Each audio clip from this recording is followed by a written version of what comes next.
आहे की मागच्या काळामध्ये महाराष्ट्रामध्ये वक्फचा घोटाळा झाला आणि वक्फच्या जमिनी या कोणी कोणी लाटल्या, त्यात कोण कोण काँग्रेसचे नेते होते हे आपण सगळ्यांनी पाहिलं. त्याचा अहवाल देखील समोर आलेला आहे. यांना वक्फशी काही घेणं देणं नाहीये, त्या जमिनीशी यांना घेणं देणं आहे.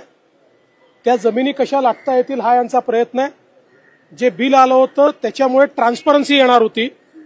हे जे काही जमिनी लाटणारे लोक आहेत यांना टाच पडणार होती, म्हणून त्यांनी त्याचा विरोध केला. पण ठीक आहे, आता ते बिल समितीकडे आहे, त्याच्यावर योग्य तो निर्णय होईल. देखिए, ये जो वक्फ का बिल आया था, कांग्रेस को इससे कोई लेन देन नहीं है. उनको लेन देन वक्फ की जमीन से है, क्योंकि पिछले समय महाराष्ट्र में भी जब इनकी सरकार थी, इन्होंने बहुत बड़ा वक्फ का घोटाला किया. इसका रिपोर्ट भी सदन के सामने आया है, किस प्रकार से कांग्रेस के नेताओं ने वक्फ की जमीन हड़पी और वक्फ के नाम पर सारी जमीनें अपनी संस्थाओं को ली. तो इनको ट्रांसपेरेंसी नहीं चाहिए.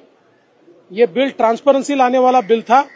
ये चाहते हैं कि इसी प्रकार से वक्फ बोर्ड का कारोबार चलता रहे, ताकि वक्फ को सामने कर करके ये जमीनें हड़पते रहे.